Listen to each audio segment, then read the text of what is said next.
Hi, this is Sarah from sarayip.com, Facebook The Numbers Queen, and sarayip1111 at Instagram. And I am with Tammie Pike. Wow, I am so excited to have Tammie here. Tammie is more than human.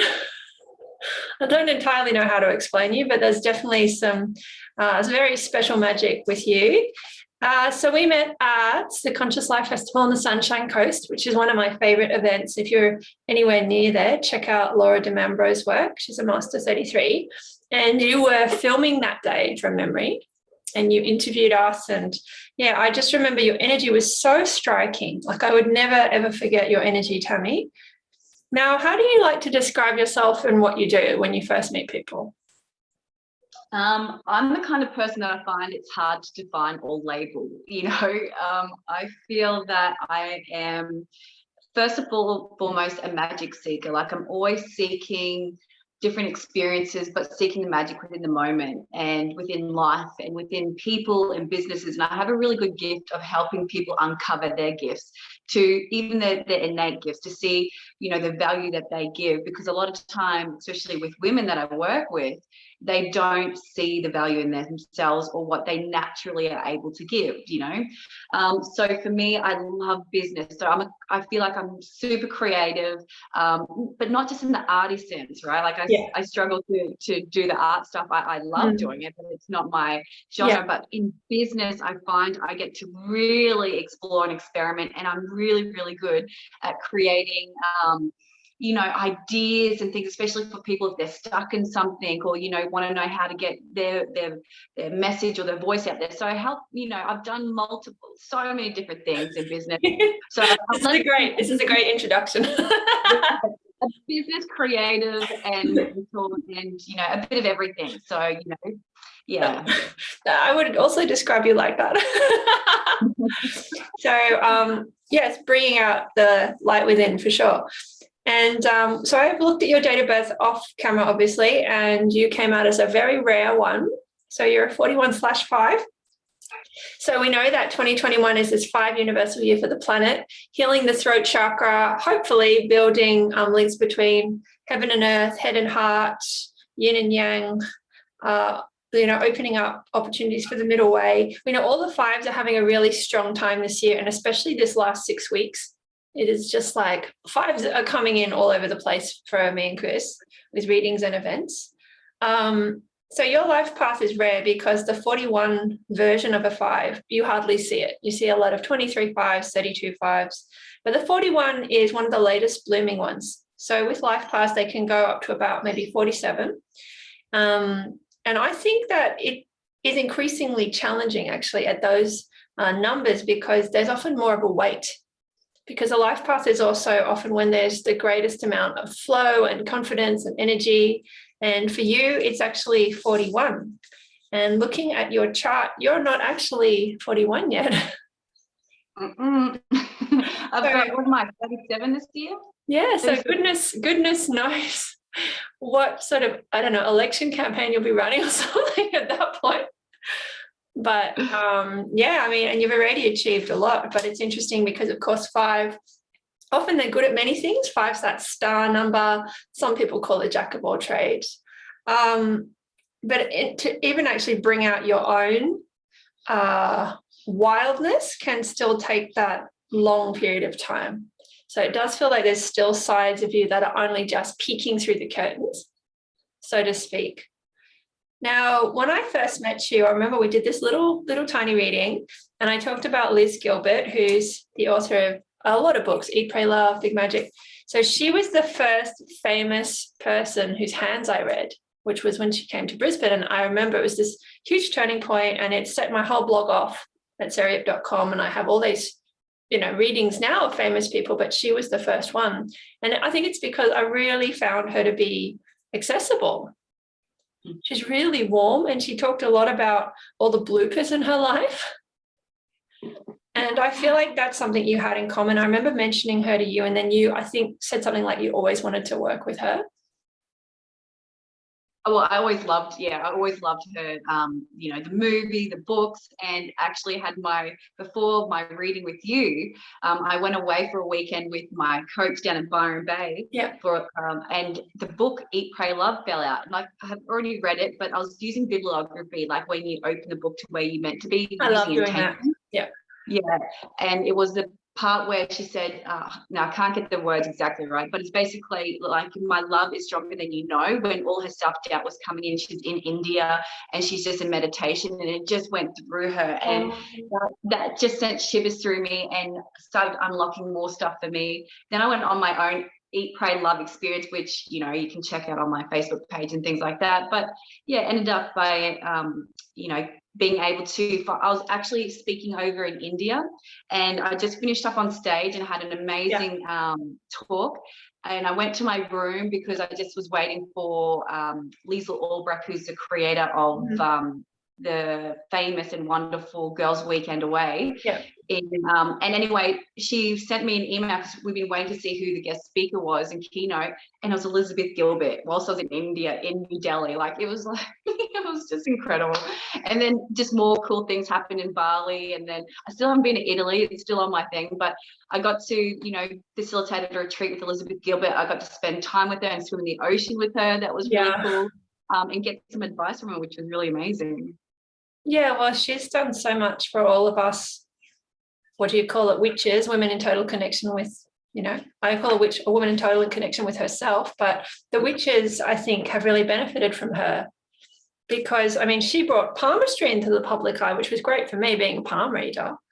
And then just the way she talks about how intuition runs her life and how she's just willing to change her mind, like how she wrote that book about commitment before she got married. Then she got married, but then she then ended up with her best friend who was female. And then, that's gutsy.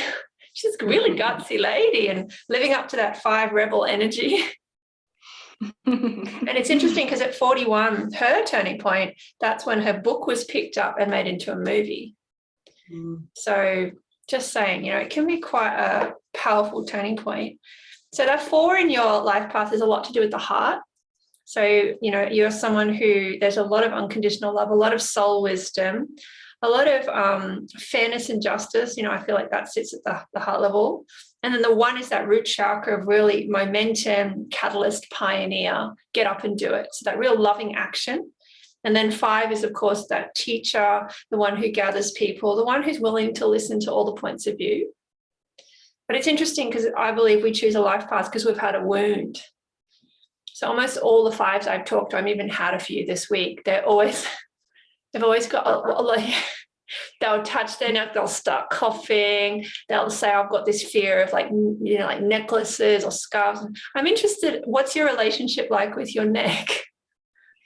Well, I think for me, there's only been a couple of times that I've had like really bad tonsillitis. I haven't had it for years. This is probably back 12 years ago or something like that. But for me, it's fearing of people hearing me. You know what I mean? Actually speaking out and being criticized. So, and my voice was always tired. I'd get so tired very easily. Yeah. So, and that's a common theme in my life, is being tired and having chronic fatigue and all that kind of thing. So it's been a very interesting journey learning about that and understanding the root of it. And actually been doing a lot of work on that lately, which has been really interesting. So I'm so interested you bring that up, because when I was tuning in for this interview, I kept falling asleep. And I thought, I really need to tell Tammie this. I'm so sensitive. Like, I have many, many stories verified on camera, all this stuff. But I remember, like, say a woman came to the door and my neck suddenly went like this. I couldn't look down, and like I answered the door and she's got this neck problem. This other person came and this massive thing in their stomach, and I was already in the toilet, and I'm like, said to Chris, tell her that I'm having a thing with my stomach, ask her if she's like clutching her stomach. And the good news is it usually passes once we go and we clear. So I've learned it's kind of part of the adventure. But with you, I just kept like nodding off. I actually had a sleep before we, because I wake up really early, and using, like, understanding my dosha type, so using Ayurveda, I had to have a nap, and I'm just like, I surrendered to it because I do need naps because I'm such high energy all the time. Yeah. I find, it's just natural. I run really, really high.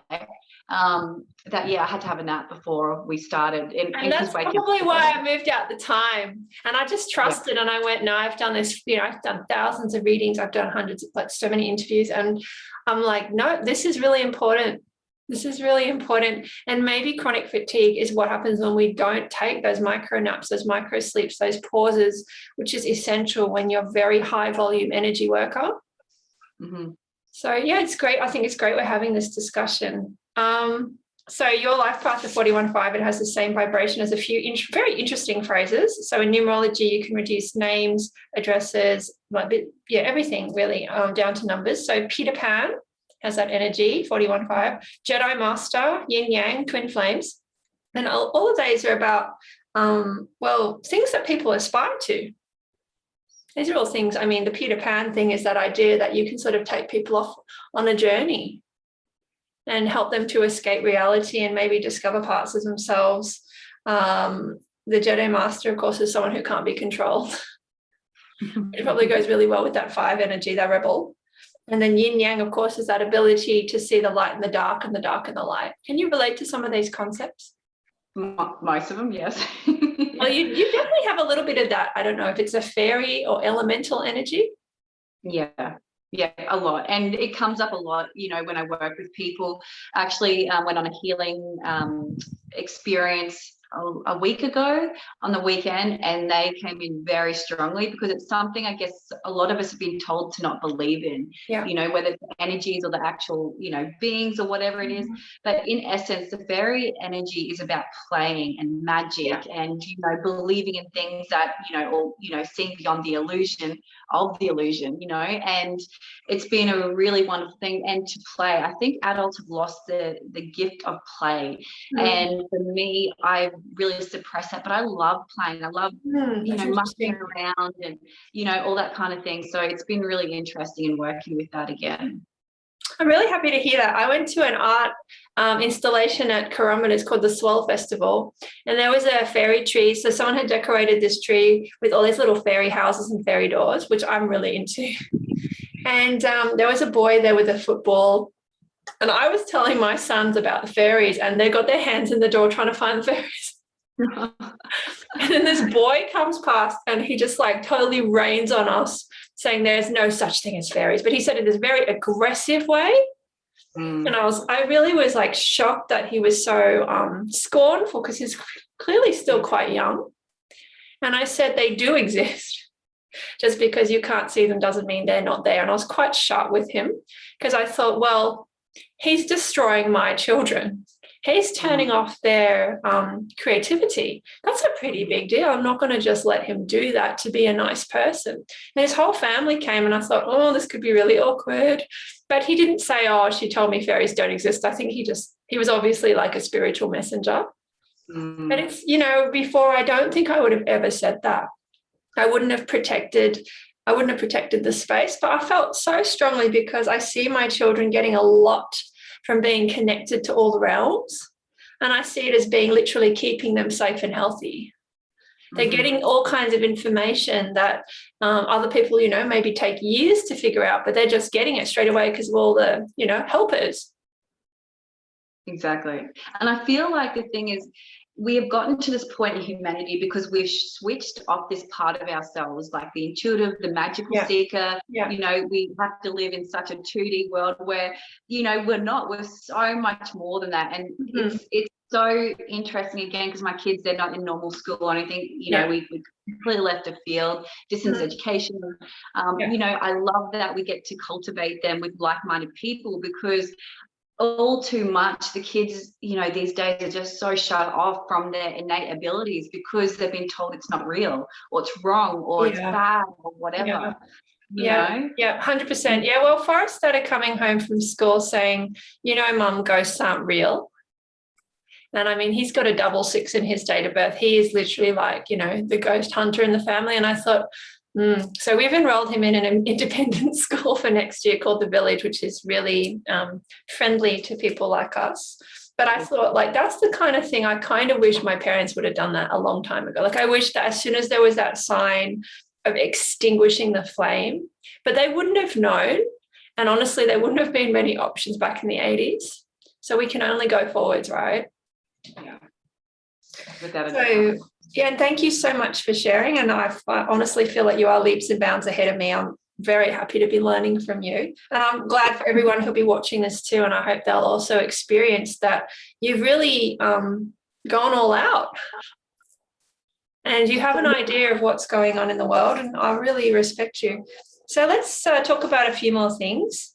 So with your life path is the rebel and the freedom seeker, kind of like the cosmic gypsy, the cosmic traveler. We talked about Liz Gilbert. So yeah, I love to read her books, and I also have your book, one of your books here. And what's so interesting about your books is obviously you gather people. So it's a non-traditional way of publishing. Did you want to talk a little bit about that? Obviously, it's only just becoming accepted, really, especially for women to be doing it for themselves. Yeah. So I was in a book, my own book whenever it was, a couple of years ago.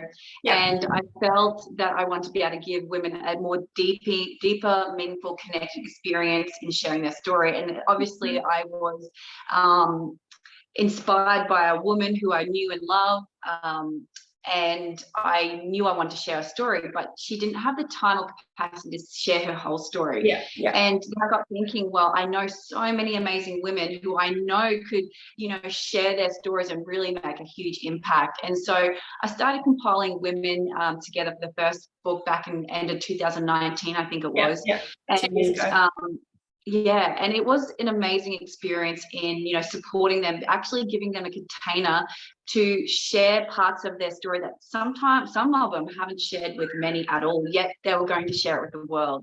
So that's been a really incredible experience to be able to give women a platform to be able to share their voice. And so we're into our second book now as well. Yeah. I don't think I will continue on with that because I'm really finding joy in supporting the individual author, especially with children's books at the moment and other, if you hear that's Ziggy. Yeah. I may have to grab him in a minute. He may want to be on the interview. He was in my other interview. I was just going to say that I've been to women's circles with the Red 10, and for me, this was like a women's circle in a book. Now, if it's okay, I'm just going to grab Ziggy. Yeah, no, that's okay. So, Ziggy! Sarah does that. With the book, it is like holding a space, and that's what everyone should be looking at, how they can hold space with other people. And the book for me was to be able to actually be able to give that space to other women who can read it as well and feel like they can get a part of everyone, something from everyone. If you didn't relate to something, you'd be able to get something from someone else. Oh, this is so cute. Mum life. I'll just pause it for a minute. Just give me a sec. Okay, so that was exciting. And so Tammie just actually coached me through mum life. There's a meme that I've been looking at and quietly chuckling over, and it says, 2 kids is 2 kids, 3 kids is 15. And we were Tammie was coaching me through how, it is glamorous. I think the first 1 or 2, there's a level of novelty and curiosity, and the third, it's different. Usually you've just given a lot, and especially when you run a business, it's a big deal, isn't it? It is, yeah. And like I said, I completely broke down after my third. So I lost my mind in a way that, I just couldn't cope anymore. I was trying, but the thing is, here's the thing is, my daughter was sick, my youngest one, and was trying to be the perfect wife, mother, friend, in society. I've got it all covered, and behind closed doors, I was a mess every single day on the floor, crying and bawling my eyes out. I couldn't even be home alone because I was struggling so much. I'd just drive everywhere. I'd go into town and just walk the streets because with my baby on me, because she was so sick all the time, and I just what was the main thing she had? Was it like digestive or? dual chamber kidney and 2 ureters. So she had a kidney infection at 7 weeks, Yeah. and that was really traumatic. And then from then on, recurrent UTIs all the time. Oh, And yeah. she took 12 months, and because we went completely holistic against the doctors, because you know, as you do when you know what is right for you, you listen and you learn, gain knowledge, which I did.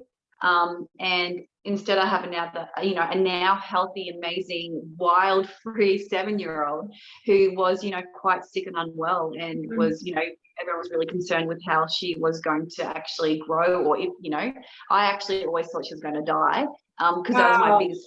That's huge. Yeah, I was living with that anxiety every single day and panic attacks, and I knew when she was getting sick, so I'd really go into spiraling, and we'd have our protocols, and I'd always be checking her for temps. It was just manic, and but I'm so grateful, I went through it. I know I was chosen to go through it because I was able to give her that space to heal and grow, and she was able to teach me so much. Like, she's my key. She unlocked and fast-tracked my life completely, and broke me apart, and has been the biggest gift. They're all given their own gift, but the biggest gift for my self-healing, without a doubt. I'm so grateful you shared, and there's a level to which I can relate, because I think when the universe is obviously, organizing all this, and the baby spirit is coming to meet you, and obviously they know if it's your last child that this is their last chance to really do all those DNA upgrades and cleanse out the womb. And I do think they choose like a special warrior for that last child, because Ziggy came through, and I thought I'd done a lot of work on myself with the first one in the pregnancy. Like, every night I would have to clear and forgive someone, and Forrest would be like, Mom, I can't grow if you have all these grudges. I'm like, okay, I'm doing all the right things. And Charlie came through, and then Ziggy came, and I thought, I'm amazing. This will be fine. And it's definitely been the trickiest, probably because my expectations were so strong. Mm-hmm. And then at the same time, I had to overcome my fear of the hospital system with Ziggy, because I could not avoid him getting all these really blood tests when he was tiny, and all kinds of things done. And I mean, some people said I could just ignore it, but for me, for peace of mind, I wanted to go through it. And I feel like he wanted it too. And actually, it's interesting. He has a fantastic rapport with doctors and nurses. Mm-hmm. And so it's healed something really deep within me. I'm much better at getting help now, and I've then gotten a lot of diagnoses for my own issues, which has been life-changing. Actually, this year I got an Asd diagnosis, and I think it was things like Ziggy's spirit. He's just fearless. So I can relate. So you've got a book coming out, you said. Yeah. In February. Yeah. So that'll be fantastic, because I imagine that the world will be going through a lot then. It'll be about 2 years since COVID, and they often say the 2-year anniversary is a bit trickier than the first anniversary, because you're still running on adrenaline. And I think there's still a lot of us. I mean, I have these moments where you kind of just wish you could turn back time, and even just like milk more out of that experience, kind of like, if I had known that would be the last time, I would have done this, da da da da da. Yeah. Do you get a little bit of that too? I had been a lot, especially, but then again, for me, it's such a different experience, because I am in such a really safe, different space. Like, I've lived on the land all my life, and our neighbors are way away from, you know what I mean? Like, I have my own safe space, and I love, like, people go, you must be so extroverted because you love getting on stage and speaking. Being on stage is my place. I love it. But then I like to go home straight away after it. You know what I mean? Say thank you for time to go home and just be in my zone. And so we would lock down here for 4 months, and I could be locked down for a year and still be okay with it. You know what I mean? It's very interesting. I wonder if that's one of the messages of this whole thing is, we don't always know what will happen tomorrow. Maybe it's nice to always have a choice of some kind, and in a way not rely on the universe to constantly rescue us. But I think it's too, also more than anything for me, Sarah, it's always going, like you said, everything is always happening for a reason, whether you believe it or not. It's always happening and unfolding. And something like this had to happen for ways to change. And I believe that a new way is coming. And it's up to the people to be able to birth that in through their visions, through their actions, and through their words, and that we can make it a better world if we choose to, or we can let someone else take over and make it into their form of what they want the world to be. But it's up to us as individuals to create that, and we get to shape every moment. It's all about our perspective. Totally. It's all about our open-mindedness. It's all about where we are in our heart space and in our healing journey. And I think more than anything right now, we shouldn't be focusing on healing the world. We really should be focusing on our inner world, because how we're showing up is how it's impacting and rippling out on everyone else.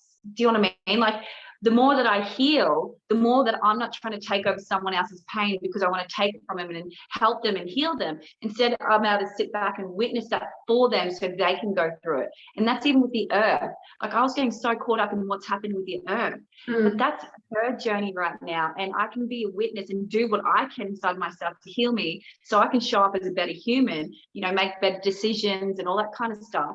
And that's rippling to my kids, who are going to be the leaders of tomorrow. I'm sharing that on my social media. So hopefully that's, you know, even if it's supporting one more person just to say, hey, let me think about this in a different way, then it's all worth it. You know what I mean? And again, I'm healing more. So I'm feeling more me, and I'm feeling that I'm showing up in a better way. Because if we don't feel good in ourselves, how does that reflect out in the world? When we're not shining, we shine a dullness, like we reflect a dullness. When we are truly feeling good in ourselves, not being always joyful or happy, but being in our truth, we start shining so bright that other people get to see their own truth. And it just keeps on rippling out like that. Like with you doing these interviews, it's doing the same thing. You know what I mean? Like, this is your way of giving back to the world and imparting your knowledge and experience and helping others people share theirs as well. And I just feel like more people are able to tap into their truth and let go of the fear of, you know, being seen, being heard, stepping outside the box, going against the grain, being the black sheep. You know, because once you feel good in yourself, it doesn't matter what anyone else thinks. You know, you start totally. I was actually going to show you the cards before we wind up today that I pulled before. And what I love the most about you is that you are just so complete. You've worked on yourself a lot, and there's just a lot of clarity when you communicate, and you don't pretend to have all the answers. And that's one of the things I really like about you, Tammie. So I got the Ace of Swords, which is where it's interesting, because even the word sword is words rearranged. And, you know, in the past, we were killed with swords. We would kill with swords. We would defend with swords. We always had weaponry and armor. And now we do it with words. The words that we allow into ourselves, that we use around ourselves, that we swap with others. And it's interesting, because I often find, like, especially when I do past life work, it's those people who were very effective with the sword who are often very rapier fast with the words, because they're looking for the opportunity. So that's something that came up, is just knowing how to use your words and keeping your words out there, you know, whether it's through the blog or the conversations, so that people know kind of what you're here to do, and they don't mess with you as much. So that was the big card I got, this beautiful ace. I got obviously the butterfly, and, you know, where she's got the wet wings, she's just coming out. And I think a lot of us feel like essentially we're being outed. We're being outed by all these various means of what is our true beliefs. And it's terrifying, because when the butterfly comes out and her wings are wet, she can't defend herself. And she has to just trust that the universe is going to look after her. And if she gets eaten, well, you know, has to go through the grub stage again. Is grub, has to go be a grub. It's all, you know, wordplay. But, you know, there's a good chance. There's a good chance that there'll be enough sort of force around her that she'll get that opportunity to fly. And I always say, you know, they lock down the planes before you go flying. And a lot of us, we're just going to start taking off, because there is no reason to hold back anymore. And then this is where I felt we could, you know, start winding up here, you know, where the planet was. And I actually, because, you know, my early work, actually my whole life has always been about plants and the planet. I've got an environmental science degree. I work with all the charities, UN, all that stuff. Is that she's relieved. It's like she's relieved. It's all out in the open. And now you can actually see who's for what side. And now we can actually all shift all your stuff. And I just feel this relief. It's the strangest thing, isn't it? Because you look around and there's a level of panic. I've experienced it recently in Queensland. But I feel the earth is just like, now you know. Now you know what I've been dealing with behind the scenes. It's a little bit like a mother. I brought Ziggy on and he's just like, "Brr." It's like, well, now you know. When I'm doing an interview and I'm doing my very best to be like, the numbers queen, this is what really is happening. And that's, minus 2 of them at daycare. And at the same time, you know what I mean? Like I have that relief of, oh, well, I'm definitely going to post this interview because actually it's really important to me to acknowledge the effort I put in and also the effort that other people are putting in to show up. And this is the best we can do. And it's enough. And it doesn't need to be perfect. I think you'll see too, Sarah, that people want authenticity. They want realness now. They don't want all these edited versions. They don't want it perfect. They want to feel that connection to truth of people who are willing to share it and show the messiness of life. Because that's the thing. If we try and make everything perfect, it's false. You just lead people on an illusion. And it's very clear. It's very here. People want to have trust again. So look, the baby's just about to come in. In fact, I think it'd be quite fitting if he does come in. Ziggy very much is a full stop in our lives. Last child, that's for sure. But if we start to tie up, so how can people follow you? If they're interested in what you do, where are your channels and things like that? Your website, all that.